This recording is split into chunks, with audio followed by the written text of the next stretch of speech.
science fiction on a screen so bright. Old classics and the new delights. The unapologetic geek will lead the way, with facts and fun to fill your day. Discussing every detail, every frame, from the eerie to the loud and the tame. Gig along with all that's great, those Sunday vibes you can't debate. Tug along with the Sunday crew, geeking out is what we do. Giggle on, it's gonna be great. Don't be late, let's celebrate.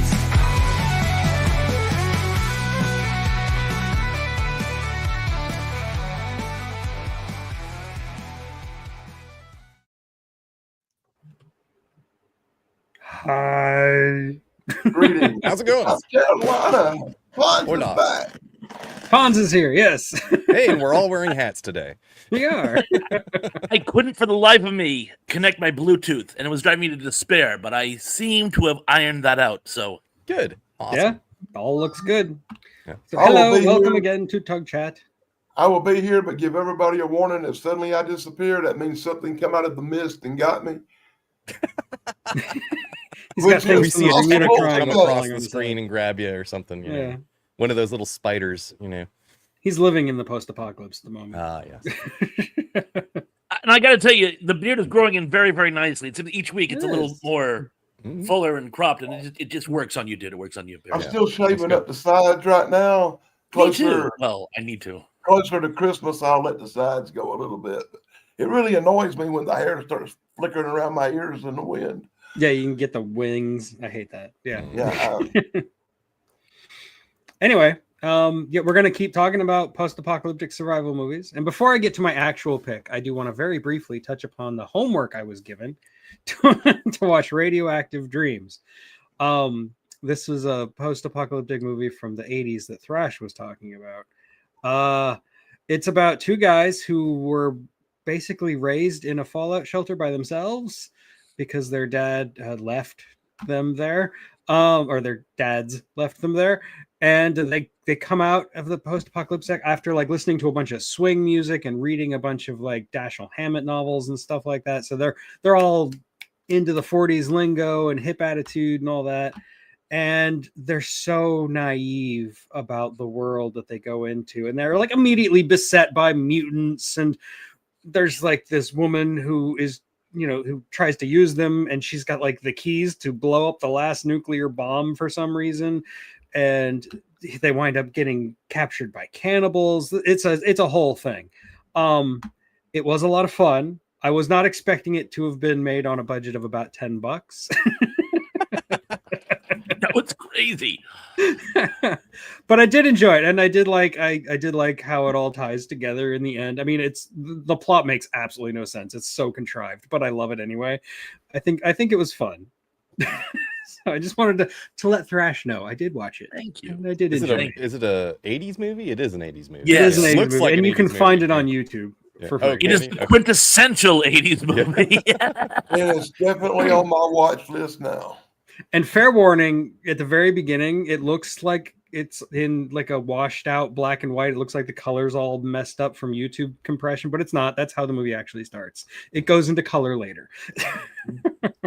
And on a bright note, guys, this won't be the worst movie we talk about today. Oh, no, not at all. It's not even going to be the worst movie I'm about to talk about. I'm going to talk about a worse movie in just a second. But first, I want to say hi to One thing every- Go ahead. Oh, go ahead. Oh, I was I just just want to say what I really loved about this movie is it had the two things the 80s were known for. The 80s were one of the most forward-thinking decades of all time, and yet at the same time, the most nostalgic decade of all time up until this one. The 80s was obsessed with the 60s, with the 40s, with anything that happened before us was like 40s, 50s, yeah. 60s. Yeah, they were obsessed with all of it. You pick a decade, Yeah. And My they favorite hated running- the 70s. If you were in the 80s, everybody was like, "Oh, the 70s The suck." 70s with the bell bottoms. And, yeah, true.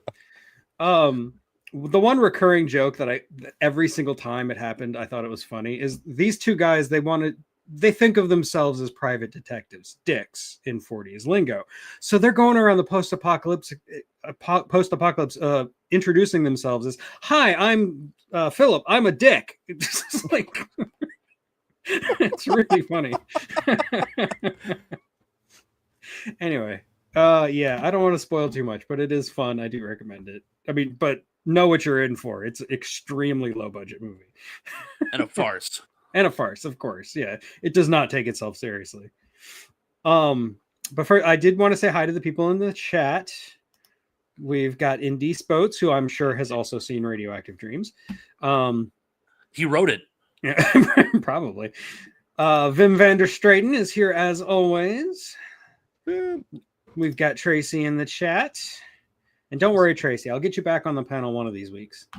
Who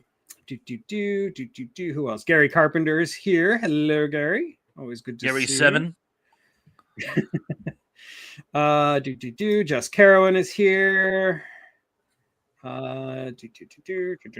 Some dog is here. I don't know. And Sarah. Sarah is also here. Sarah, smile. Okay. And I'm sure there are other people will pop in as we go. And as always, I will be terrible at keeping up. Here we go. Texas Night. Just in time. Hello. All my exes live there. So anyway, I wish all my exes lived there. for my first pick, I'm actually going to pick a movie that I do like and I do enjoy, but it is objectively a terrible movie, because it features Sean Connery in a bikini, basically, and that is Zardoz. Oh. This is an awful movie full of really random 70s psychedelia and a plot that barely makes sense. You have to watch it like 5 times to even know what's happening. The acting is... I watched recently. I watched that in the last month or so when we started Really? talking about apocalyptic movies. It was one of the ones I had the misery pleasure. I The will misery. say I enjoyed the wardrobes in this movie terrifically. I think it's some of the best fashion in a movie I ever saw. Is this Other the than one with that, the floating about it. is Yeah, this the one with floating stone head thing. Yeah. Yeah. Yep. Okay. That's Zardoz, is the floating head. I saw that a long time ago. It takes its name from the Wizard of Oz, Zardoz. Spoiler alert! Spoiler alert! It's the post-apocalyptic Wizard of Oz. Is that what? Yeah, basically. Okay. Like the plot, as I understand it, and I've seen this movie like a dozen times, and it's still kind of shaky. There's this group of people who have like unlocked the secret to eternal life. They're called the Eternals, and they live all together in this one place, and they live these lives of decadence and boredom. And they get, if they step out of line by the council or whatever, they get punished with more like they age a little bit. But even if they age all the way to death, they just get reborn again. So it doesn't really matter. And Sean Connery plays Zed, who is this brutal, as they call it, which are the regular mortals that live in the post-apocalypse outside of where the Eternals are. And he hijacks a ride onto Zardoz just to meet the Eternals and see what's going on. And he ends up leading a revolution. And there's all this random stuff in between. And that's putting it mildly. I like this movie because it feels like you're on drugs, even if you are stone cold sober. Like, you watch this movie and you will feel like you're really messed up. And it takes a while after watching it to recover your sanity. I love that. I think that's great. So Zardoz, everybody. It is technically a post-apocalyptic movie, but man, Well, is it definitely. weird. Yeah. Oh, Go ahead. can I start? Yeah, go for it. I saw this movie wanting to love it. It was one of those movies that I had read about beforehand and always wanted to see. And it got a very limited release initially, even in home theater. And I finally found it at a obscure rental place when I was in college. And I remember going, now, of course, as you know, I love John Borman. Excalibur is one of my favorite films of all time. And when I found out he did it, I'm like, oh, this is going to be fantastic. it was not. And I'm not sure exactly. Right off the gate, the part of Zed, which by the way means nothing in proper English, I felt compelled to read that in there. It was written for Burt Reynolds because Burt Reynolds had just done Deliverance. Which And is also why John Borman was given so much freedom to do whatever he wanted.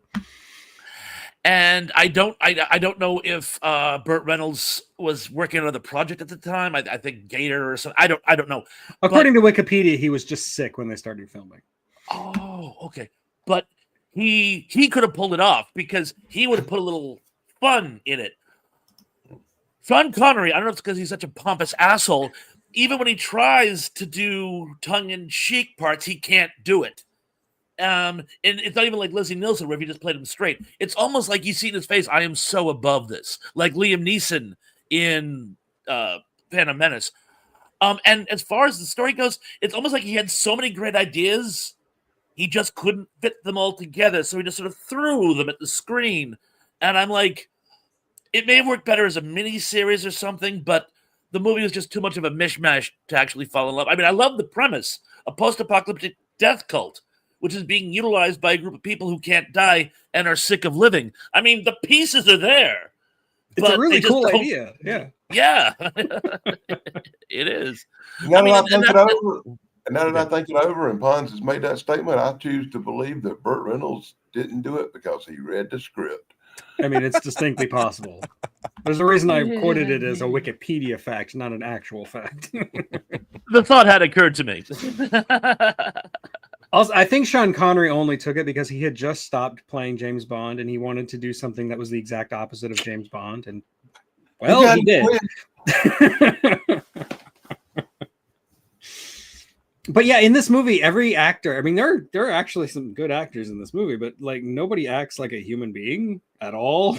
Like not even close. This came out around the same time Time Bandits come out by any chance? This was before Time Bandits. Yeah. Time Bandits was about 10 years later by my calculations. Yeah. I wasn't sure on the years. Yeah. Let's see, Zardoz was 74, and yeah, Time Bandits was early 80s. Old? So yeah. The problem is that he threw together a bunch of great ideas. It's like he threw a bunch of bad ideas. Yeah. Well, the idea of eternal life being a curse with people who actually possess it, that's something that goes back to ancient Greece. Oh, yeah, it's a neat idea. Yeah. So, I mean, it is. And there's obviously a lot of Greek imagery in this movie. So, like, yeah. Including the, the giant floating head. Wants to live forever. I think Borman was just doing a lot of drugs at the time, to be honest with you. Honest to God, I think he was like going through a drug phase, that's like Brian Aldiss. True. Yes. Brian Aldiss went through a phase where he was writing while on hallucinogenics, and you can tell. And Vim, the difference between Zardoz and The Name of the Roses, I'll actually say The Name of the Roses is a good movie. I like The Name of the Roses. Oh, definitely. And Charlotte Rampling. I like Sean Connery. I should mention that. I really love Sean Connery. Oh, yeah, I love Sean Connery, too. He was in Time Bandits. I think that's why Danny mentioned him. Yeah, you're probably right. I didn't. Yeah. Go ahead. It wasn't a particularly dynamic role. He basically just played Sean Connery as Agamemnon. And it worked. And wasn't he also the fireman at the end or something like? Yeah, he was. Yes. Yeah. He was the fireman at the end of the Time Bandits. Yeah. Yeah. That was going to play into the sequel, which never happened. Goes off the rails and plays a crazy outside the box character. Right. Yeah. I thought John Cleese was pretty good as Robin Hood in that movie. But... Oh yeah, he was great. He was brought in the last minute. That was originally going to be Michael Palin. Oh, was it? And he stole the movie. Yeah. Anyway, question by the way. Oh, go ahead. I keep interrupting you. I'm sorry. No, it's fine. It's fine. Okay. Quick question. Anecdotally, I've always been under the impression that the reason Time Bandits 2 never happened was due to the falling out George Harrison had with Terry Gilliam after Time Bandits 1. Is there any truth to that? There is definitely truth to that. I don't know if it's 100% the reason. I think there's also the Terry Gilliam canceled like 90% of his projects. He's like a Guillermo del Toro figure. But I also think, the falling out he had with Harrison definitely contributed, probably. Definitely, probably. What am I saying? Definitely, probably. Yeah. Definitely, maybe. Most likely. I'm 100% right 60% of the time. Done. Yeah. Anyway, go ahead, Danny. You know, this is going to take about 45 seconds because the name of the movie is what? Quintet. Quintet. Well, I don't know why I can never pronounce that right or remember it. Quintet with Paul Newman. I'm sure nobody ever saw it. So it'll just be me talking about this post-apocalyptic nightmare with Paul Newman in a froze-over wasteland, where it's a very similar to Logan's Run, where as you age out, you play this horrible dice game that goes on and on and on in drug out scene after scene, which are supposed to be dramatic, but tend to bore at your brain for boredom as the dice game goes on and on and on. And at the very end of the dice game, if you win, you go on to bang a girl and get to have children. And if you lose, it goes all Soylent Green and you become dinner for everybody else in the apocalyptic wasteland. Do they process you down into green crackers first, or do they? I think you come out looking more like cheese. and the whole time I was watching this movie, I thought there's something wrong with this, and that's what I got from it. My take may be somewhat twisted, but it was drug out, but it was so brain numbing. I mean, it's Paul Newman. What can I say? But it's like the only apocalyptic nightmare movie, science fiction thing this guy's ever done in his whole life. And once you watch it, you'll realize why. If you choose to watch it. You're not making me want to. Well, you're not going to want to, but you're going to want to, because after I watched it, I had to go back and rewatch it a little bit more. And then I went back a third time and rewatched it some more because there was something I wasn't getting. And then I slapped myself in the face when I finally got it. And I think I'm right about it, but I'm not sure. What is it? I can tell you. I was thinking Earth had ended, and this was the apocalyptic future. Uh-huh. But I think it's the Ice Age, and these people were the Atlanteans. Well, according to the plot summary, it's during the second Ice Age. Yeah, it was like the Younger Dryas thing going on. And I didn't get that till like the third time. I like your spin on that. That's an interesting way of looking at it. But no, it's a second outfits and the necklaces and the spiral city thing that looks just like Atlanta's that fell, they weren't talking about San Francisco falling. They were talking about this other city where they used to live. Well, just saying that you might want to check it out for that reason. It might blow your mind at the end. I haven't watched it yet. I will. Apparently, it's Robert Altman's least popular movie on Rotten Tomatoes. You know why? By the way, did I mention the part they played dice for 45 minutes? Well, some college kids actually came up with a rule book for the game Quintet. They actually published it. And we were talking about movies a few weeks ago, and Robert Redford had passed away. And I were talking about Robert Redford movies, and it was while I was researching Robert Redford that the subject of Robert Redford and Paul Newman had made so many movies together, as how I accidentally found this one. And then we started talking about post-apocalyptic movies, and I'm like, hey, well, this guy made one. You are very correct. And I actually really enjoyed this movie for a couple of reasons. One, much like Soylent Green, the catastrophe isn't even the main plot of the movie. I mean, yes, the second SH has hit, and people are coping with it, but it's almost like, yeah, that happened. Now we're trying to carry on, and it deals with a very interesting thread in post-apocalyptic fiction that people hit upon. Now, there's food, water, shelter, security. Those are the four things that people will have to try to find after an apocalypse. But the fifth thing is that which can stave off unendurable boredom. That after the apocalypse, there will be precious little to do, and it will start to drive you insane. And after an ice age, people tend to be stuck inside. So what do? They come up with this elaborate game, and it forms into casinos because tournaments become the next level. And what happens, Dan, and this is the interesting thing that you kind of just happen to skirt over, is that there's this one underground, and there's sort of like the elite class, and they come up and we'll it's almost like something out of a Deadpool or something. We'll take it one step further, where when you lose in the game, you die. It'll add a new layer. And what happens is Paul Newman's just there to visit family, and his pregnant girlfriend gets killed. So he goes on a quest of revenge and ends up getting caught up in it. So it's part murder mystery, part a statement against class culture. And one of the things I thought was really interesting is the game becomes part of their culture. Like when a guy's trying to be cagey, he goes, I was playing the fifth man with you. Because in Quintet, the fifth man is the one who sort of watches and waits and then kind of comes in at the end. They put a lot of thought into what a post-Ice Age society would have. When a guy goes in, he turns the light on, ice starts to melt off the light bulb because frost is built up on it.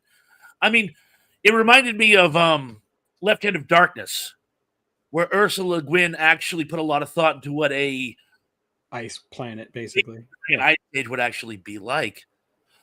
And it's not particularly optimistic, but I just thought it was incredibly well put together, and it's a real sleeper hit, but I really liked it, so I'm glad you mentioned it. Hey, bonus points for mentioning Ursula. You have seen this movie?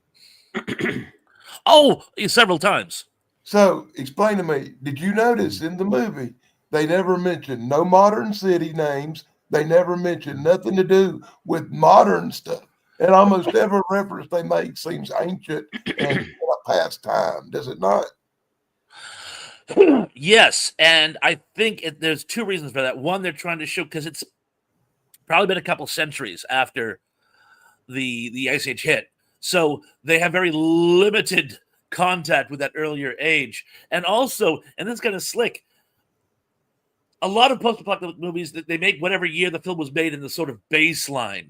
My personal favorite, which might actually come up here, is ZPG, where conveniently everyone in zero population growth in the time period that's set in is obsessed with the year 1971. Right. Because guess what year ZPG was made in? But what they did was, it was probably 100 years after contemporary times. So like when they go into the library axis, it's very modern looking, which is ironic because probably 100 years from now, they won't even bother to have libraries the way our technology is going. But so yeah, things were meant to look, it's that sort of future past type situation where it was in our future, but to them it was still in their past. So that which was futuristic to us is sort of lost technology to them. But I still got the feeling it wasn't happening nowhere near our modern times. I'm going to watch it again just for that take, because I really love that premise. Pay attention when they're in their little apartment thing and they're talking about the old city and they got that thing on the wall like a map. It's the thing that looks like Atlantis with the circulars. It's not San Francisco or New York. It's freaking I'll watch Atlantis. Yes, Graham, I have seen Last Night. David Cronenberg's in that movie. He didn't direct it, but he's in it. Yeah. Yeah. Well, I could be wrong, but it's just the apocalyptic film. Canada's Wes Craven. Yeah. Well, it's like the scene in 10,000 BC, which I know is about as historically accurate as a Hogan's Heroes episode. But if you look really closely at the end, right before they get out of Dodge, there's a map, because the old ones are talking about trying to get home. If you look closely on the map, they're in Africa and they're trying to get back to what looks like Atlantis. If you look really closely at the map, for like a second. Pons, I want you to know, Pons, I'm overjoyed that you know this movie and you've seen it. When I talk about it, you can respond. I sent it to Tug like I usually do, hoping he would watch it and explain it to me, but he didn't. I only have time for one movie a week, and I had to watch Radioactive Dreams. So, Damien, you're probably pushed to next week. Snarky. It sounds like I've got this mental image now of being stuck in a freezer, like a walk-in freezer with a bunch of people playing an endless life or death game of Monopoly. It doesn't sound fun to me at all. I don't know. To me, it seemed more like dominoes with dice, but Parcheesi. Parcheesi. I kind of got Parcheesi out of it. Actually, just played Parcheesi last week. That's kind of cheesy. Uh-huh. It's par for the course. I'm getting too old to play them games, buddy. Okay, Thrash, it's your turn. Oh, my turn? Yeah. Good. I'm trying to remember where I left off here, but I'm gonna actually start with one that we actually hinted at but never actually discussed, and it's one of my personal favorites, No Blade of Grass. Ah, yes. Which is actually based on the book The Death of Grass, and it's remarkably similar. I can count on one hand the number of significant changes between the two. They really, Cornell Wilde, I want to say, they really did their homework with this one. And it's so funny. It has a very similar story to Hot House by Brian Aldiss. When it first came to this country, it didn't sell well because it was ending up in bookstores' gardening sections as opposed to sci-fi. True story. But anyway, long story short, a mutant virus, which I believe in the book is sort of like the Andromeda strain. It like comes off a meteor. In the movie, you don't really know, but it's some kind of virus which causes death in any form of grass. Now, at first you think, well, you just have to like let the weeds take over your lawn and mow your weeds like I do. But then you have to stop and think that rice and other key staple crops are actually the grass family too. Yeah, and corn. In the span of maybe a couple of months, in a comparatively short span of time, there's a global food shortage. And it's basically how people would respond. And it's the line they use all the time in Walking Dead. When things go south, they go south quickly. I mean, they go from arguing about the price of tea in China literally on one day, and 2 days later, there's marauding assault gangs that are killing you for a half a chocolate bar in your glove compartment. It's really well made. It's really well put together. Klondike bar. Big pardon? I said, what would you do for a Klondike bar? Sorry. Oh, and by the way, you don't seem like yourself. You could use a Snickers. Right. Seriously. I actually took that. That's actually a line in the book. It's like, even if you have a half a bar of chocolate, we're going to take you down. I was like, oh, wow. But, okay. That gives new dimension. One last second. Like all good English science fiction, it's basically a road movie. The family's trying to get out of London and get to the guy, the main character. His brother has a potato farm, which is fortified in the north of England. And it's the hilarity ensues. I'm sorry, Dan. I cut you off. What were you trying to say, brother? I was just going to say, let go of my ego. Oh, we could turn this into a drinking game. This is great. Yeah. Break me off a piece of that Kit Kat bar. Tug, there you go. Yeah. Give me a break. I'm pretty sure in the movie they blame pollution. Correct me if I'm wrong. I'm pretty sure that the opening of the movie implies it's pollution that caused the virus. It's and the plot summary says the film opens with a montage of pollution, which is as implied by the narrator is the cause of the virulent new disease arising in Asia. He has that rockabilly folk song, which is exactly the director singing, by the way. Oh yeah. I actually got a great story for this movie because the first time I started watching it, I fell asleep. The second time I started watching it, I got bored and fast forwarded. But the third time I started watching it, the remote was across the room and I was eating, so I just didn't get up and I wound up watching about 90% of it. and I found it almost as entertaining as The Happening. Oh, come on. It's better than that.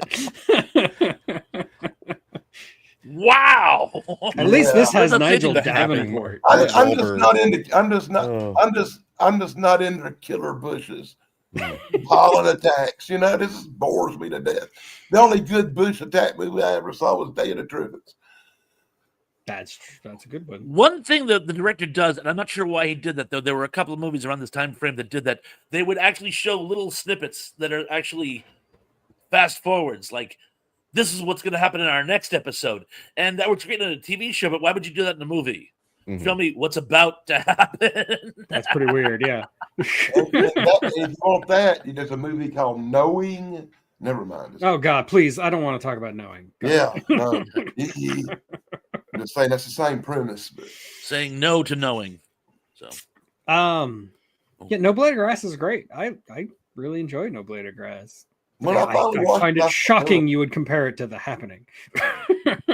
I'm gonna have to watch it because I haven't seen it. But so. you know, weeds. The plants aren't killing people; they're just starving. they're dying. The plants are dying. Anyway, Damien, I guess that means it's your turn. All right. Well, I'm gonna hold off on the one that Dan and I were arguing about earlier. Go for it, He can bring that one up. I've got another one to bring up. That's okay, because I done forgot what we were talking about anyway. You want me to bring it up? Go for it, man. Okay. 10 Cloverfield Lane. Woohoo! I love this. So, movie. This is like, kind of like the preppers movie, if you will. Guy builds a bunker underground in case the apocalypse ever happens, and he's a conspiracy theorist guy. Be accurate. Tell everybody it's the fat guy from Roseanne. Also known as John Goodman. He was Sexiest Man of the Year one year. Huh? He was sexy. He was People's Sexiest Man of the Year in really? 1990. No. Wow. I did not know that. I mean, big guys can be sexy too, I guess. That's awesome. Yeah. You're damn right we can. Yeah. Sorry. Anyway. I derailed. So the movie, I mean, it's got like 14 actors in it, the whole movie, but it's basically about just 3 people in a bunker the whole time. So, the budget for this movie couldn't have been that big. They basically made one set and filmed on a farm the rest of the time, Oh, that was an $8 movie, no doubt. Yeah. Well, until the last. But it was enjoyable. Yeah. Until you get to the CGI at the very end there, with the, you find out what the disaster actually is, which was a little bit of a twist, what I was expecting the first time around. So, but being that it's part of the Cloverfield family of movies, you kind of expected that it was going to be something weird or strange or unexplainable. So, Indy, how dare you say Mary Elizabeth Winstead? See, I didn't have that. She's never forgettable. when I tuned into this movie, like I was telling you, dude, I had missed the first few minutes of it. I didn't know the name of it. I just knew a fat guy was holding some people in a basement, and he was a nut, and it was the guy from Roseanne.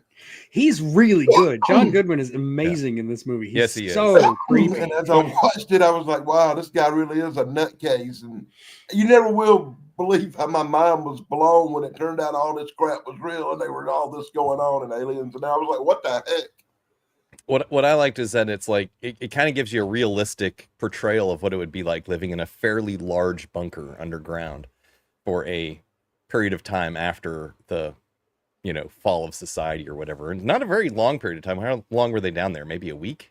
I don't know. It's not a real long movie. What's it, like 87 minutes long? So it just flies by. It's just like, but I mean, hi, Dixie. Good to see you here. I thought you were working.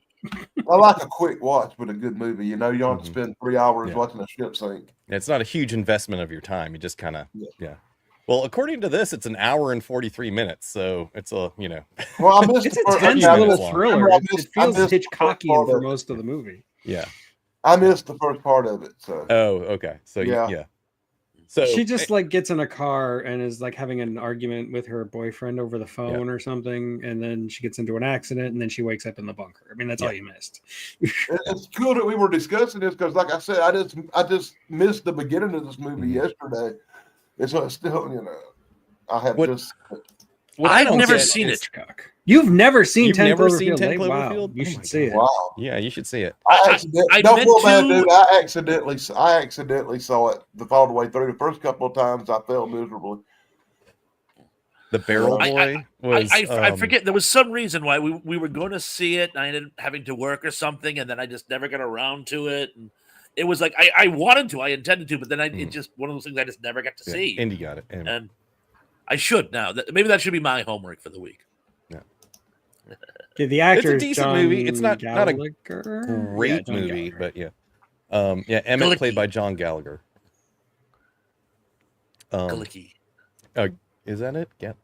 No, I'm just saying John Galicki to throw you off your tracks. Oh. John Galicki did work with John Goodman on Roseanne, so.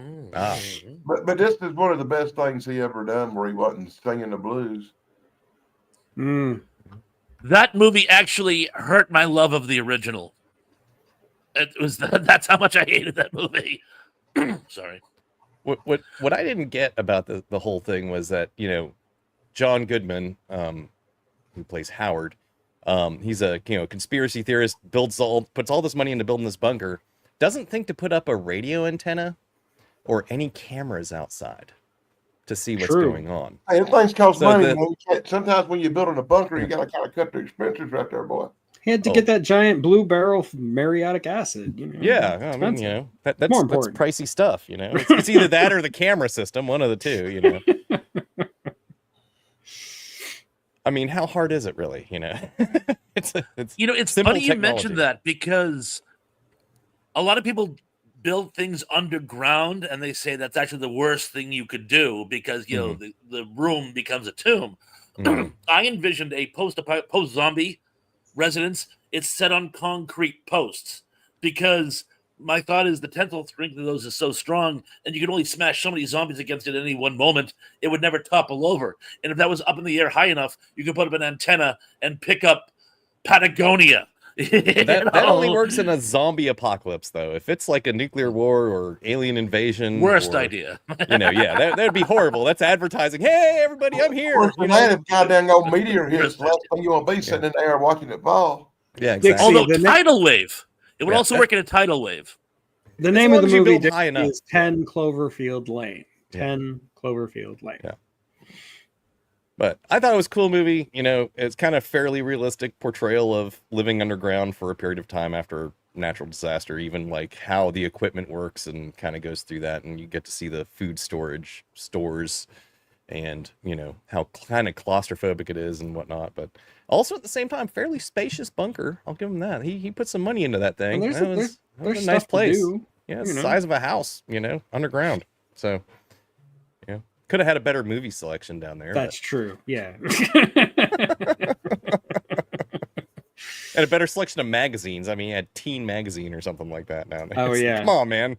Part of his creepy nature. Yeah, his creepy subplot of the you know, the kidnapping or whatnot. Just by being on this list, it's already a spoiler. Yeah. But like, we're not going to spoil everything about the movie. Yeah. If you haven't seen it, you can kind of extrapolate what the creepy angle of this movie is going to be just by looking at the trailer. Yeah, he's a creepy dude. Yeah, he's a very, very creepy dude. Yeah. Robert Sears does when they were doing those shorts that were supposed to like sort of flesh out, pun intended, The Walking Dead. Robert Sears is like one of the leading experts on the planet on science fiction horror. Did a short that actually that's the premise. He uses the apocalypse as a way of being lascivious. Okay. Sorry. Well, all right. Let's derail the conversation again. I'm sorry. No, it's fine. That's quite all right. I guess that means it's my turn again. Yay. I'm going to talk about a movie that Dan mentioned, but for some reason we haven't talked about yet, and that's Logan's Run. Why haven't we talked about Logan's Run yet? It's on my list somewhere. This is a movie that's very close to my heart for reasons that some people will know and other people won't. For reasons. Logan's Run, it is a post-apocalyptic movie where like everybody's sectioned off into this like dome city. In the movie, it's a dome city, and they can't live past the age of 30. They have to go to the carousel and be vaporized, basically. But of course, Logan, who is a Sandman, he's one of the ones who goes and hunts down people who run away from the carousel, from their death. And he, of course, winds up having to run himself. At first, it's because he's trying to get undercover with the resistance movement or whatever. But eventually it becomes more genuine. He really is running for his life. And he gets outside and he meets a crazy dude living in the Capitol building with a bunch of cats. And it's great. And I love this movie. I love this movie also because it's very late 60s, early 70s. It's all about that big generational divide of, never trust anybody over 30, that whole thing. And I feel like this movie really, really gets into that and expresses how the value of the older generation and the value of the younger generation and all that stuff. All the subtext is there and it does a really good job of it. And also there's a climactic battle between two Sandmen and one of them is like wielding an American flag. I mean, this movie's great. What's not to love about this movie? And that's not even to mention the homicidal robot that happens halfway through the movie. So all that, and he leaves out he leaves out Farrah Fawcett. It's not. Oh yeah, Farrah Fawcett is in the movie. But, is in this movie. She had a walk-on, for crying out loud. Farrah's still in it though. But she's nothing. Jennifer Mendes is in the movie much more. To Jenny Agutter in her basically Agutter, braless toga. Yeah. I only got one criticism for the movie, Tug. I love Logan's Run. I'm a big fan of Logan's Run. It flashes back memories of my childhood. But now, being older and knowing what I know now, it would have been nice, since people could only live to 30, if more than one person in the cast had been under 30. Yeah, I know. All the cast members are old, which is really funny. It's funny. My wife and I were talking about that with Catch-22. How while I still like the original movie better than the George Clooney, although I thought the George Clooney movie was very good. I didn't like his adaptation, but everyone is age appropriate. They're all like basically 20 to 24 years old. In the movie, they're all like pushing 40. You know what I'm saying? Because pilots during World War II were appallingly young. They were usually right out of college. So it's like I thought that it was good that they actually utilized that. So yeah, age appropriateness sometimes takes a back seat in movies, and you have to kind of suspend disbelief. I'm reviewing the Curse of Frankenstein, comes out today, which Peter Cushing, and the movie starts with like young Frankenstein, like he's a kid. And then like they have a montage where he gets a little bit older. He's supposed to be in like his 20s, but he suddenly turns into Peter Cushing. And even when Peter Cushing was in his 20s, he looked older. I'm sorry. He's Peter Cushing. And it's really hard to suspend your disbelief when Peter Cushing is there and he's supposed to be 20. It's like, no. I'll try, but great movie. You let it go, but it's funny. Anyway. Well, I'm really glad you mentioned this one, because you actually gave me one of my favorite little tidbits. Someday I'm going to have to read the book. Because my favorite scene in the entire movie is, of course, the Roscoe Lee Brown voiced Box. That's that's just the best scene in the whole movie. And you told me that in the book it's this much creepier thing where it's like Sterling, brilliant, like almost imaginary palace, fortress of solitude like place. It's this dark, dingy, almost dungeon, and he's like a cyborg, and he's sort of part rotting and stuff. Like, I mean, I think the movie did a better job, because when you find out that Box is evil, it's a surprise. Yeah, it sounds like they knew they were in deep shit right from the get-go in the book. No, honestly, I love the book and I love the movie, but they have very little in common. Honestly, the book is very different from the movie, but I'd still love it. It's a great book. The sequels, not so much. Sequels are weird. Yeah, I heard they were terrible. Anyway, and one thing I liked about Logan's Run is because they've always talked about how in the future, like through technology, lifestyles would get better. And one of the things they kind of hinted at in Logan's Run was the fact that it's a truth that other societies found. The more hedonistic the society becomes, the less satisfied its people are. For whatever reason, True. I think that's a fascinating dynamic. That seems to be coming up a lot today. Zardoz, it's a major plot point. Quintet, boredom. Yes, yeah. And Logan's Run has a real fond memory. It was one of the early movies I actually saw in the theater as a kid. And when you have that young kid, Logan's Run on the big screen experience, it leaves an impression. To answer your question, who asked it? Gary, Logan's Run was written by two people, William F. Nolan and George Clayton Johnson. The sequels were written by William F. Nolan, and George Clayton Johnson still had the rights to the first book so that he could, if he wanted to, write sequels of his own that were completely different from the other sequels, but then he died before he could, and yada, yada, yada. Anyway, there's reasons I know that. And on a related note, Marvel Comics puts out a really, really accurate adaptation of the Logan's Run in a comic book series. Cool. Yeah, and there was a TV show too. That wasn't that great. I think in 70 or like mid 70s. Yeah, yep. the TV show, it was The Fugitive. We shouldn't even talk about that, should we? It wasn't that good. And they added a robot who was played by the guy, I can't think of his name. He was the chief in John Carpenter's The Thing. Yeah, yeah. He played the robot in The Logan's robot Run. was named Ren, R-E-N, Ren. I thought it was Moffat. Rem. Donald Moffat. Rem. Yeah, that guy. Donald Moffat. Thank you. Yes, Yeah. thank you. And it was superfluous. You didn't need a cyborg in Logan's Run unless it was Box. But as a one buddy, thing I'll say, in Marty Logan's Moose. Run, the series, they had a really cool car thing that run on solar power they drove around in. So it was kind of wild looking.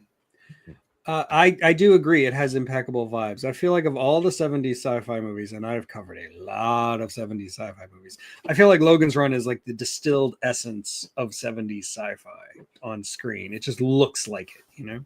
It's perfect. Oh, Yeah, the only it's thing definitely could have very made that 70s. movie better was Charlton Heston. True. Charlton Heston wasn't in it, but Michael York is a good standby. Yeah. And yeah, Peter Ustinov, who plays the old man with the cats. Constantly I quoting. adore Yeah, he's Peter so Ustinov. good. I love. He's one of the people where I can't think of a bad performance he ever gave. And he does years ago. He did a commentary for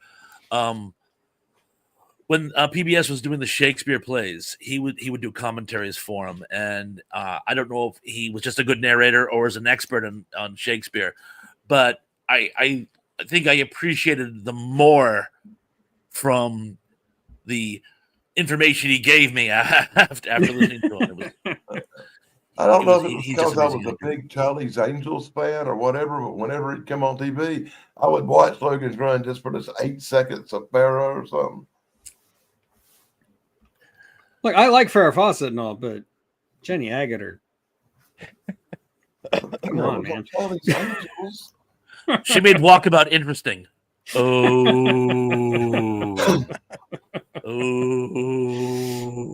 I'm gonna get hate mail from the Osploitation fans. And that scene though that she's in, where like he goes in for the facial reconstructive surgery, and they basically try to kill him with lasers. It's actually it's a pretty harrowing scene. It's pretty cool. Anyway. Oh yeah, it's good. Yeah. So you know how she got that part? He was in the pool one day, and Farrah Fawcett walked by. He didn't even know who she was. Right. And he started talking to her. She goes, "Oh, yeah, I'm an actress." And he's like, "Yeah." And he called up and says, "You have to put this woman in this movie. You have to." And they go, "Okay." I mean, it's a movie about pretty people. So, yeah. Okay. Makes sense then. Yeah. Okay, Dan. Playing tennis. Yeah. Oh, you, Dan. Playing tennis? Ooh, that sounds familiar. I would have maybe it was a tennis club. I'm sorry. Yeah, he saw her playing tennis at some tennis club, and they got to talking, and he just on the spot said, "You should try out for this movie." That's what I think I heard. It was a tennis club, but some tennis clubs have pools. So the card's on me again. Yeah.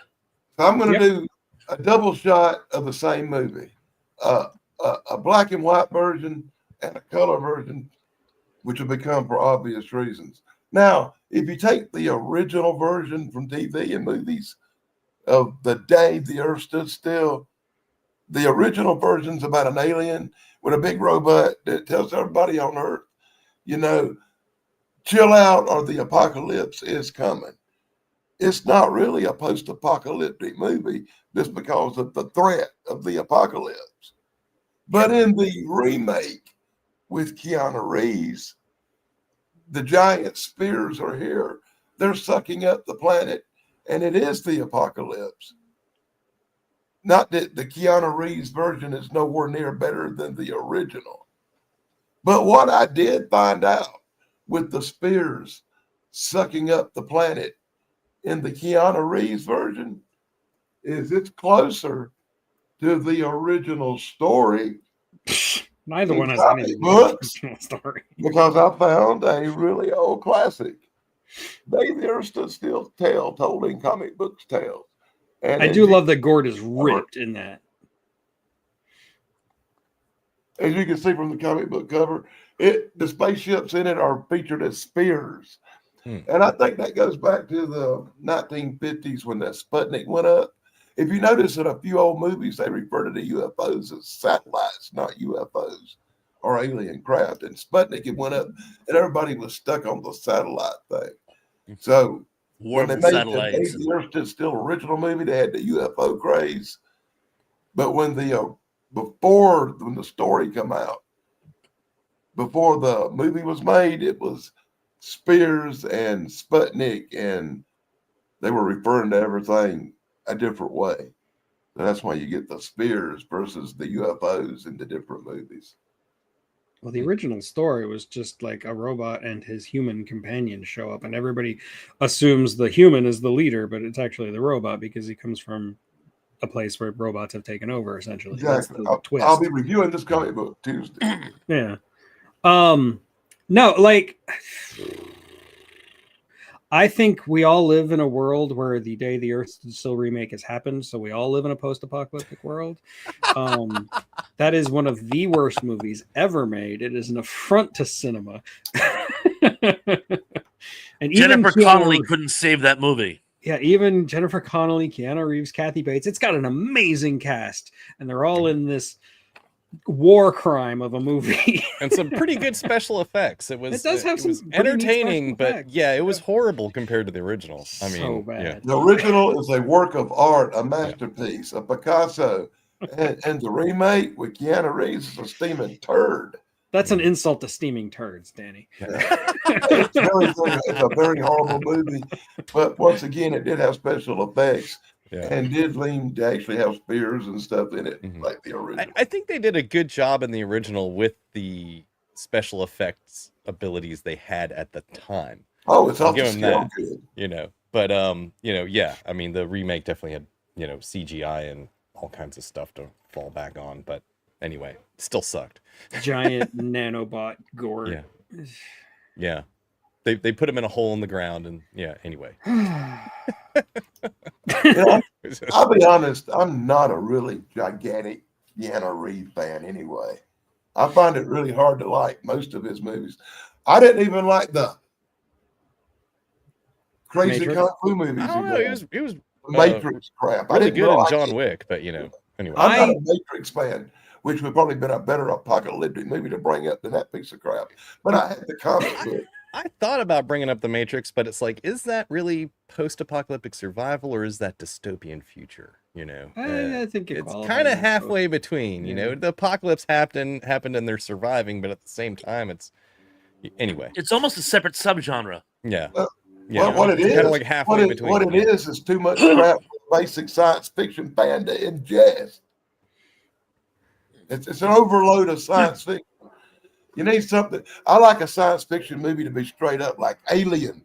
Here's a spaceship. Here's an alien trying to eat us. And that's what's happening. You don't need a whole bunch of plot.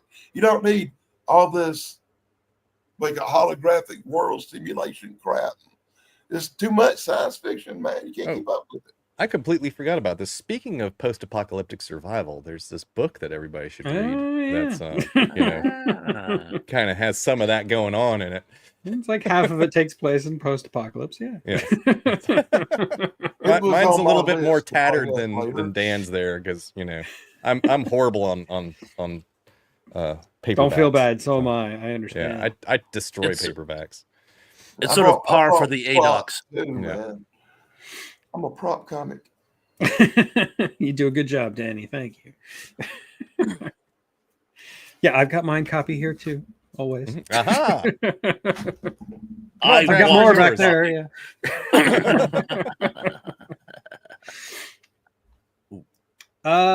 And Carolyn just picked up the Kindle edition. Thank you so much. Nice. Yeah, I think that's true of any sci-fi fan. I mean, everybody loves The Day the Earth Stood Still, and everybody hates the remake. I heard Michael Rennie was ill during it.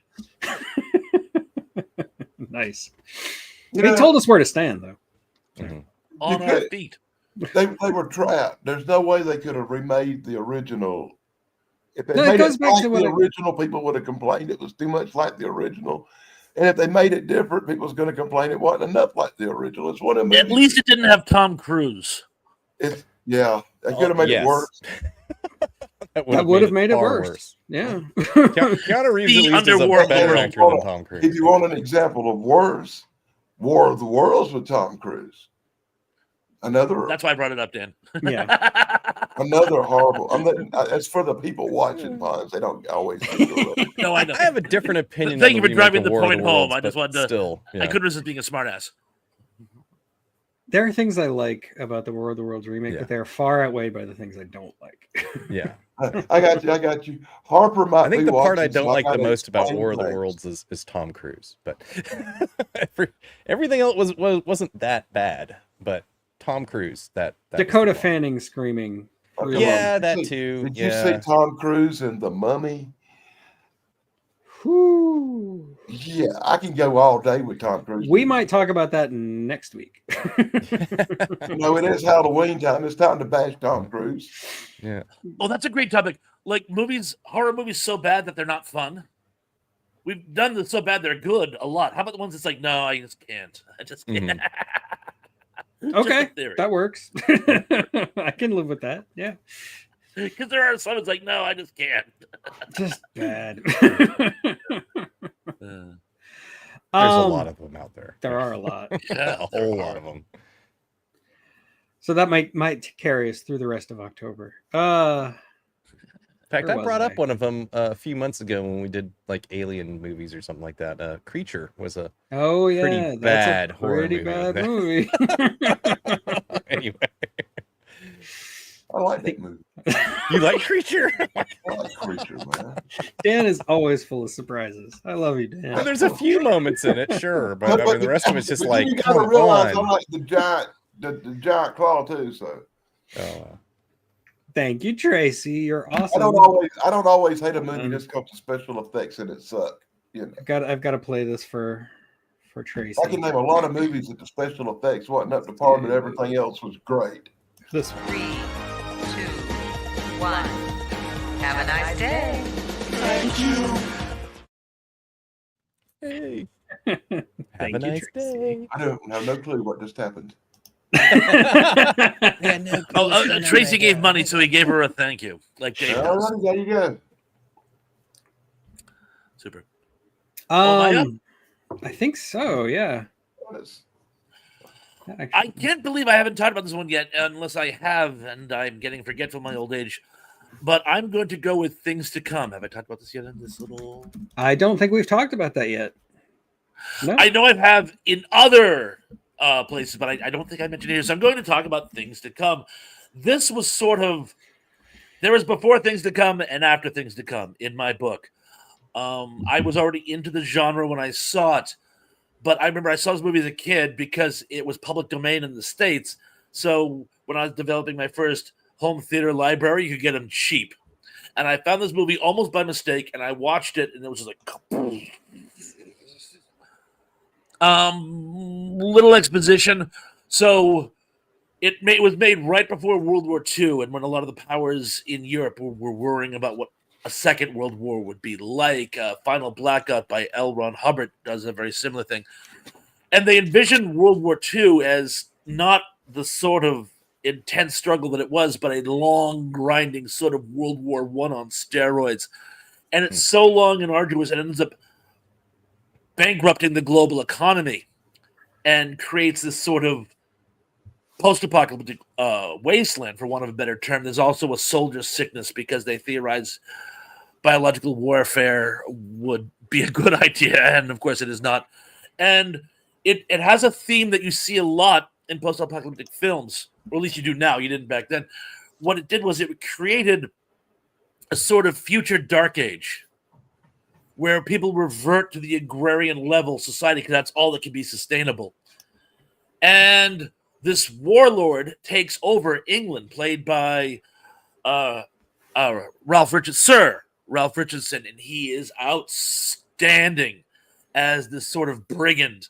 And he goes head-to-head with our hero, Raymond Macy, who somehow, we never find out how, somehow he escapes during the war, and he sets up with this new group called Wings Over the World. And the idea being that there's somewhere in the world that has not been completely destroyed, and it will be up to them to rebuild.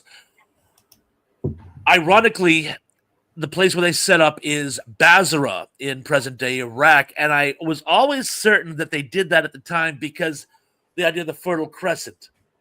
the first kick-starting point of original civilization would be the kick-starting point of a new civilization. Absolutely delicious. Also, the fact that it was ripped away from the Ottoman Empire after World War One, so it's like an up-and-coming nation. Ironically, the modern state of Iraq has been in a almost perpetual state of war as far back as I can remember. So Basra was probably like really, really battered by the time I actually saw it. But the movie has everything. And as I'm sure you guys know, I'm a huge fan of Night of the Living Dead. The soldier sickness is portrayed as when you get this very, very high fever, and it basically bakes your brain. So when you succumb to it, you get up and sort of meander about in this catatonic state. And I will die on this hill. That was the inspiration for the ghouls in Night of the Living Dead, among others. But I think that was actually the first depiction of it. And again, I always love the idea of this sort of postmodern dark age civilization, which is actually overthrown by, are you sitting down, the one world government, which Will sort of had a love-hate relationship with the concept of. But I guess and they had that wonderful gas of peace to gas people. Yeah, you say that one world government thing like it's a bad idea. Well, Will's had a love-hate relationship with the concept. And he deals with it more in the book, but it's the idea, it's a two-edged sword at best. That movie also inspired The Shape of Things to Come with Jack Palance. We might talk about that next time, but no, it's not a horror movie though. It's a sci-fi movie. I'd rather talk about this really bad horrible movie called The Shape of Water. It's got a horny. Oh god, no, we don't need to go there. That's a good movie. Curiosity, has anybody seen the Horny Lizard Man movie? Yeah, oh yeah, yes, I've got it on DVD. Oh god, my grandkids watching that crap. I'm like, what the hell are you watching? It's a Horny Lizard Man. So hey, she instigated. Don't even try to throw it on him now. It is an uncomfortable subplot of the movie. No, man, this movie. And I love Del Toro. The guy who made Creature from the Black Lagoon is rolling over in his coffin. Literally rolling. As we previously discussed, it is the Creature from the Black Lagoon, basically. So it's more. Let me hear you whisper. It's more. Let me hear you whisper. In fact, the people who the estate of the person who wrote "Let Me Hear You Whisper" sued Del Toro, and his defense was, "No, I ripped out Creature of the Black Lagoon." and with the Halloween season coming up, I'm sure that horrible movie will be discussed in the future. Which there's a couple. It's also a little Humanoids of the Deep thrown in, if you think about it. Okay, sure. In a nice, polite way. Well, yeah. It's a consensual creature. With champagne and caviar. Here's dinner with fish. I always, not to get off topic too much, but I always love the fact that the director of Humanoids of the Deep hated it because after it was made, Corman came out and said, "No, this isn't raunchy enough. I want you to put more scenes of assault in." And they go, "Really? You sick sicko." Yes. I remember, man, it was one of the movies that when we first got cable, it was on like every day. Oh, I know. I think I thought it would be 30 times. It was like a car wreck. You couldn't turn it off if it was on. Okay, Damien. I think it's your turn. My turn. Okay, so I'm going to go with another, what I would consider fairly realistic portrayal of survival after an apocalypse. Z for Zachariah, if anybody else has seen that. No? You've mentioned it before, but I still haven't seen it. I've seen this movie. I know I have. So I'm not going to lie, Dan, it's kind of boring. That's why I can't remember much about it. So would life, rebuilding after the apocalypse be kind of boring. So, it's kind of a realistic portrayal. It's one of those movies that you're either going to like it or you're going to hate it. But so there's literally 3 actors in the entire movie. That's it. Nobody else. No extras, no nothing. 3 people. You got Chris Pine. Pine. How do you pronounce his name? Chuyatel Ejiofor. I had to learn that for a Ejiofor. podcast. Yeah, that's Chuyatel Ejiofor. And Marco Robbie, of all people, playing the farm girl.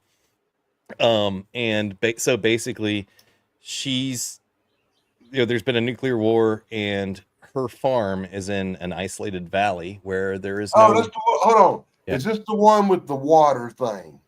The water wheel? The water thing where they're all worried about water. They are worried about water in the movie, but they're not worried about it like in a major way. There's so there's a waterfall on the property that is radioactive water. And that's what you tell that guy to get out of the pool. Don't be in the water. That's the one. Yeah. Oh yeah, I saw that. You've probably seen the preview for it or something, but yeah, get out of the water. Get out of the water. Yeah. But yeah, there's a waterfall that comes in from outside the valley that has radioactive water in it that they later used to make a water wheel to power a generator, to turn a generator to power their freezer again, so they can freeze food for longer, for longer food storage. But anyway, basically it's about scientist guy or engineer who was in an underground bunker, survives. He comes to this valley in a radiation suit, surviving the radiation of, I wouldn't say the wasteland. It's not like the whole world is turned into like ash or anything. It's just there's, you can't survive out there. You'll die from radiation poisoning. He gets in the water and into the waterfall water, and she finds him on, it's her property, and she's like, get out of the water, and then he gets really sick and she has to nurse him back to health, and she sort of kind of falls in love with him, and him being Loomis, who is Chuatel. And then soon after comes along Caleb, played by Chris Pine, who, she's really religious and Loomis is not. And Chris comes along and he's religious too. So he kind of gets in there, and plays to her. She's obviously attracted to him, kind of thing. And that kind of drives a wedge between the two of them, and, blah, blah, blah. And I'm not going to ruin the ending, but anyway, in the end, there's only Margot Robbie and Chuatel left. So I'm not going to ruin what happens in there. But anyway, it's kind of, shows, farming and, things that they have to do to survive, catching fish and so on and so forth a little bit. It doesn't go into great detail about that. It's more of a drama about the personal relationship between these three people, but it's also very, kind of realistic in how those dynamics might work. There's a lot of that. I actually saw this movie, man. I really did. I didn't like the ending of it very much. And if I had it to do over, I probably would have fast forwarded most of it. Well, it was like real quickly. I'm gonna say this, and I'll be done with this movie. It was like Castaway if Tom Hanks had friends and the ball could talk. Kind of, maybe a little bit, yeah. The idea of a love triangle at the after the end of the world is it's very the world, the flesh, the devil. That Harry Belafonte. Another thing, real quick, is they picked the wrong three people to have a love triangle. I thought it was interesting though, because the three people that are the actors, the only actors in the movie. I thought it was an interesting look at it, because it does kind of bring modern dynamics into the whole thing. And once again, though, you picked another movie I've watched in the last 30 days. Mm-hmm.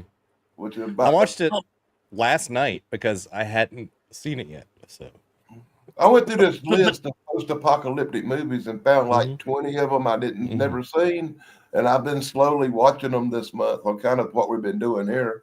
Yeah, most of them suck. There are quite a few out there that suck really bad. Yeah, really are just horrible, man. Okay, but I wouldn't say that this one sucked though. It was just kind of long and plodding, and it's all just drama, really. But it is a kind of a realistic portrayal of what things might be like. And it's one of those other things where it's like, you ever thought about what you would do if the end of the world happened and you had the opportunity to get out of the city. And yeah, well, they make a TV it's like show. They make this horrible TV show called Naked and Alive or something, where they put you on an island. And if you want to watch boredom reality kind of stuff, there you go, because that's what it is. And reality can be really boring. That's why people like science fiction, fantasy, and horror. We don't want reality. There was a reality show ages ago where it was effectively, it was like Survivor, but they came up with a invented post-apocalyptic angle. It was canceled fairly early on, but I thought it was kind of a neat premise. The Colony was a neat show because it showed you how to like render fat from dead pigs and stuff and turn it into a windmill. And I don't know. I thought it was a really neat take on it, but yeah, I think it only lasted one season. This movie kind of. I don't even think it finished that season. I think it was canceled during this. I think you're right. Yeah. Well, this movie kind of spoke to me because at one point in time when back during the 2008 financial crisis and collapse and Great Recession, I was a little concerned that things were going to fall apart pretty quickly and badly. And so I went about gathering up a bunch of books on farming and, how to build things like water wheels and windmills and things like that, and make biodiesel and ethanol and things like that. I have a little library in there, my little like post-apocalyptic survival library. And one things that I always thought would be the best thing to do would be to go find an isolated valley somewhere out in the sticks where I could farm. And so this movie is exactly that kind of thing, except she didn't come from a city and she grew up on that farm. Yeah, that was her farm. She knew how to do it because she was already there. Yeah. So I gotta tell you, Todd brought up an amazingly poignant point.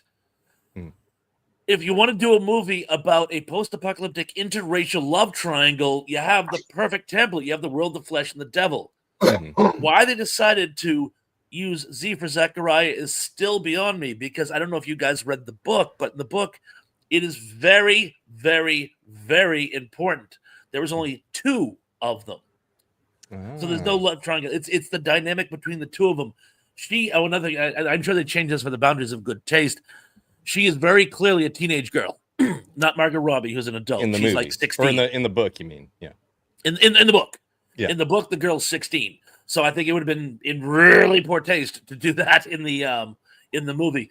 But what happens she's probably more like 20, I would say, is she's supposed to be somewhere around there. But it's all the dynamic between her and this one guy who shows up. So when you make it a love triangle, you destroy the entire dynamic, in my opinion, which is why I never saw it.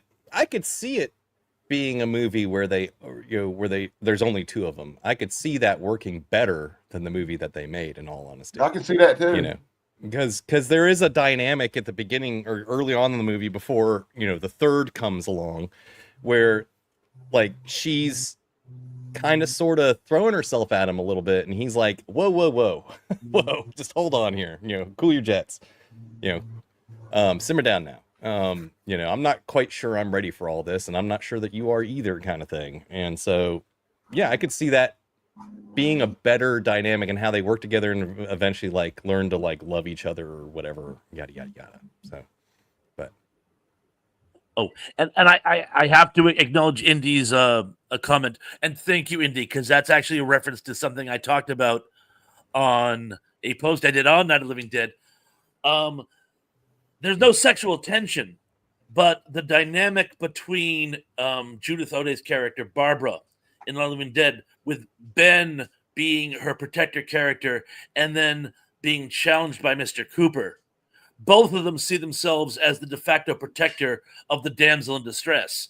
And that actually becomes a bone of contention during the movie. So yes, there is a certain, you could call, interracial love triangle in that movie as well. Only not a amorous one, but it's still a triangle. Thank you. And Damien, I gotta say, I might actually have to check this movie out. Just on your say so. It's decent. FYI, that damsel in distress is the only one who survived. In Not Living Dead? No, she didn't. I said, FYI, the damsel in distress is the only one that lived from the house. In what movie? Not of the Living Dead. No, she didn't survive. Yes, she didn't live. But yeah, Barbara didn't survive. Nobody survived the house. Sorry. No, in the remake. Ah, okay, remake. that's a little The different. remake, she's the only one who survives. Okay, I don't I was remember. talking original. But yeah, the original, nobody survives. Spoiler alert. If you haven't seen Night of the Living Dead, you shouldn't be on this channel. Yeah. I've showed it on this channel. And what, I haven't seen And I it in so quoted it long from I can memory. barely remember it. Yeah, you did. Because I couldn't get the sound to work, so you were just quoting the lines. That was really funny. That was a fun show. Do you still have that? I do. It's still up. Like that one hasn't gotten taken down, so that's still on my What was channel. that, like 4 years ago? That was a long time ago. Yeah. I It was remember like that. our That was second like collaboration, I think. Years ago.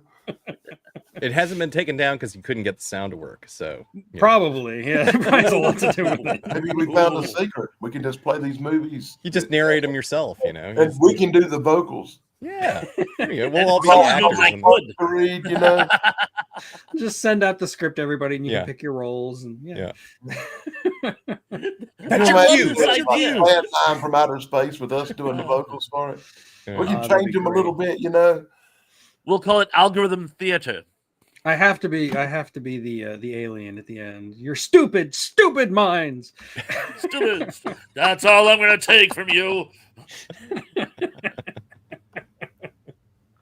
In the future. Such a great movie. Anyway, let's see. We are running low on time, and I just got the news that my nephew just gave birth. So, or my Oh, nephew, congratulations. Congratulations. wife just gave birth. Is he they them?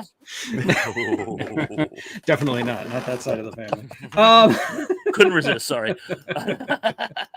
So I'm just going to go ahead and list a couple of the movies that are still on my list and not really talk about them because, like I said, we're going to move on. Next week, we'll talk about bad horror movies that are actually bad. They're not fun. They're just bad. Well, I know that this one was also on Damien's list, but I'm going to mention it anyway. That's Quiet Place. Yep.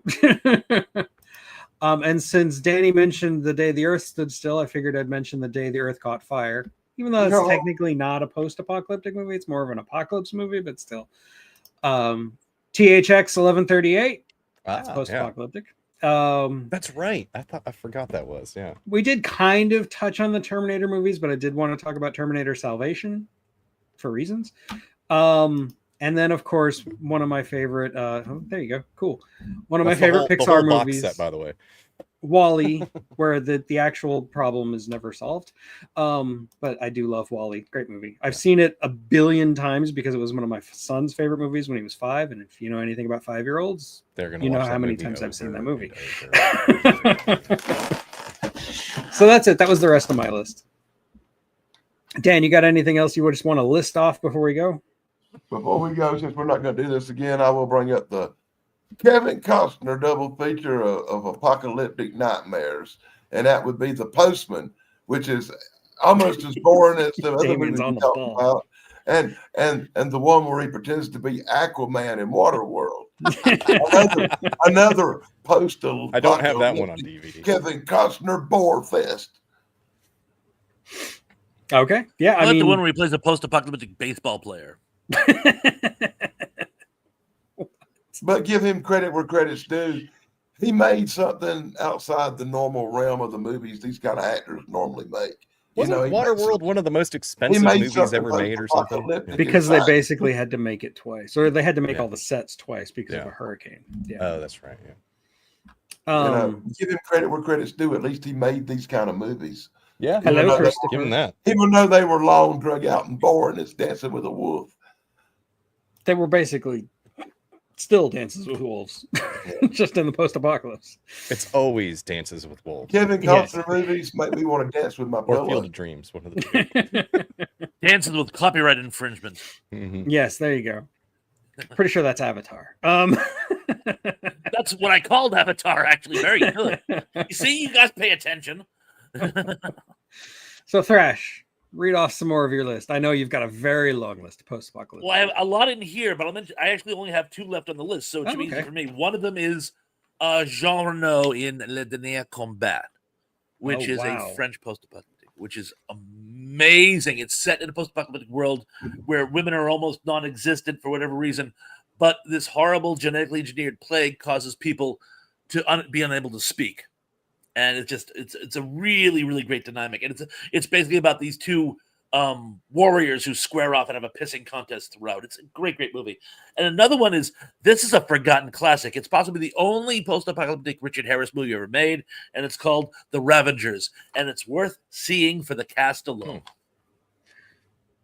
It's funny that we go from Dan talking about Waterworld to you talking about a pissing contest. So. Also, I just learned this morning that Richard Harris is actually the father of Jared Harris. I didn't know they were related. Apparently they are. Jared Harris being whom? Chernobyl, Foundation. He's a great actor. He's been in a lot of things you'd probably recognize. Hold on. I just found out this morning that Taylor at Planet of the Apes had a first name. Oh, yeah. Do you know what it is? No. I did. I can't think of it off the top of my head, but they do mention it. They do mention it. What is it? George Taylor. He's also from South Bend, Indiana. I'm Fort Wayne, Indiana. I'm sorry. I did not know he had a name, George. The first name. I got a name. It don't appear in the movie. Haven't seen that. Yeah, I guess I just haven't seen anything he was in. He's a great actor. He's fantastic. I love Jared Harris. Apologies. I just didn't know. I'm sure I've seen him in some. I've seen him in some. Anyway, Damien, what do you got? City of Ember. Oh, that's a good one. I didn't even think about that one. Yeah, got an all-star cast. You know, basically civilization living in a bunker for, I don't know, 500 years or something like that. It's funny because Tim Robbins also plays basically the same character in Silo, which is about a post-apocalyptic future where everybody lives inside a bunker. Zombieland, and of course Zombieland Double Tap. 28 Days Later, Dawn of the Dead, the remake.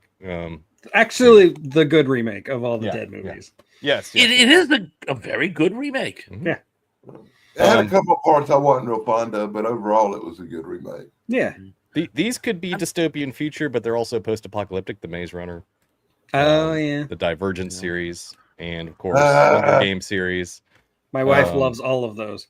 And then of course you got Oblivion. Oblivion, great movie. And then a few other things on my list. Let's see, The Book of Eli. If that wasn't brought up, we talked about that last week. Okay, you weren't on that one, but yes, we you weren't there. Snowpiercer. Did we ever talk Monkeys. about 12 Monkeys is definitely post-apocalyptic. The apocalyptic train nightmare called Snowpiercer. That's what Damien just mentioned. Yeah, we didn't literally just saying that. I'm sorry. Are you on a lag, Dan?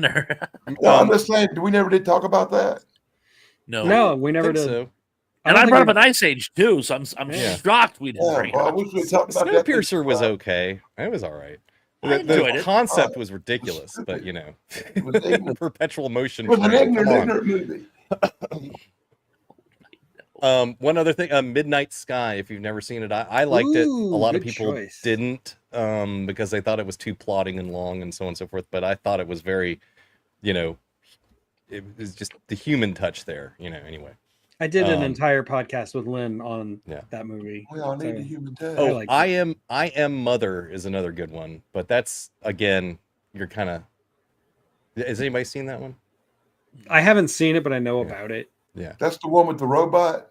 Yeah, the robot's the mother or whatever, and taking care of raising the kid. It's a neat concept. I didn't actually like the movie that much. It's more the concept that was kind of interesting to me. Yeah. So, and there's others, but I haven't seen them all, so I'm not even going to bring them up anyway. But that's all I got. Okay. Well, on that note, I think we're gonna call it. Does anybody have anything to plug? Thrash, you're on tonight with Dan and no. Sarah? Oh, no.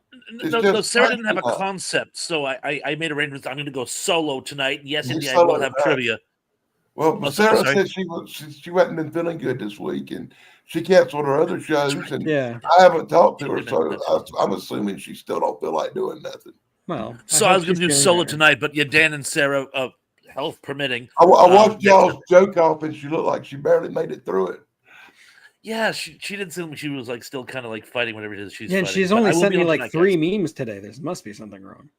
Yeah. Oh my god, she's dead. And I haven't got Hope my not. usually, and I haven't got my usual 47 texts from her today. But Okay, I hope you're hoping feeling better, Sarah, if you ever watch it. Crash next week, me and you, and we take on some horror movie subjects. Yes. Oh. Sounds good. Bird Box was one other that I forgot. Oh, Bird Box. I mean, we mentioned Quiet Place, so Bird Box. Yeah. Ooh. Yeah. Bird Box is Bird kind of like Box. The Quiet Place meets The Happening. Yeah, yeah, or The Quiet Place with ghosts. I don't know Yeah, what sure. they're supposed to be. What happened, man? If the guy was really into H.P. Lovecraft when he was a kid, you know what I'm Yeah, saying? yeah. Okay, and Oh, Dan, see do you you guys have tonight. anything special to I'm sorry. Yeah. plug? Dan? Not a thing, man. I barely made it to this show. I've been living in my own little apocalypse this week. That's why I was telling you backstage before the show. We had a lightning storm, and I was sitting out here smoking, and lightning was hitting the pole with the street light on it behind my house, and it formed this great big round circle. And it was lightning, and it blew and lightning in a circle. I kept expecting a naked Arnold Schwarzenegger to pop out of it. But I had no power last night. I had no internet. It was a dismal nightmare of a night. It was very apocalyptic. Okay. Well, hopefully that'll end soon in a good way, not a bad way. As long as nothing comes out of this mist, I'll be okay.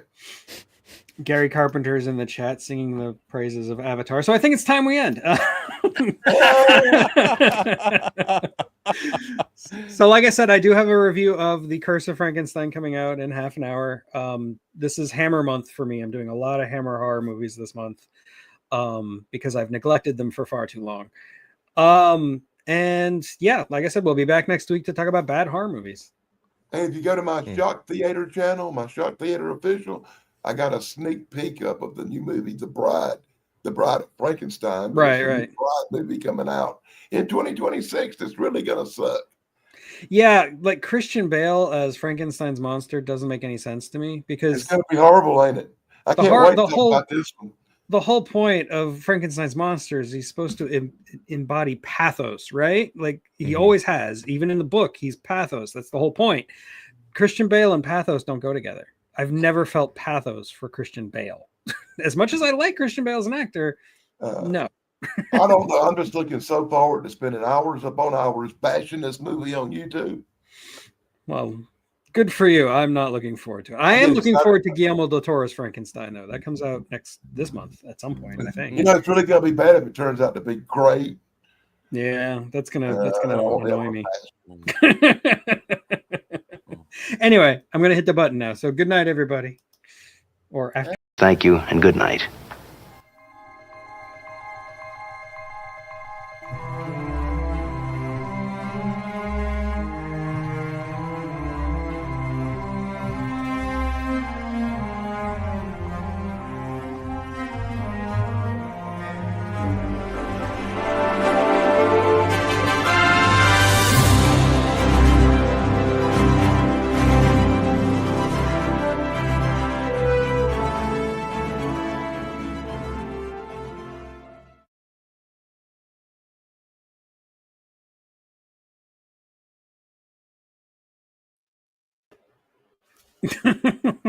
Sorry, cut off your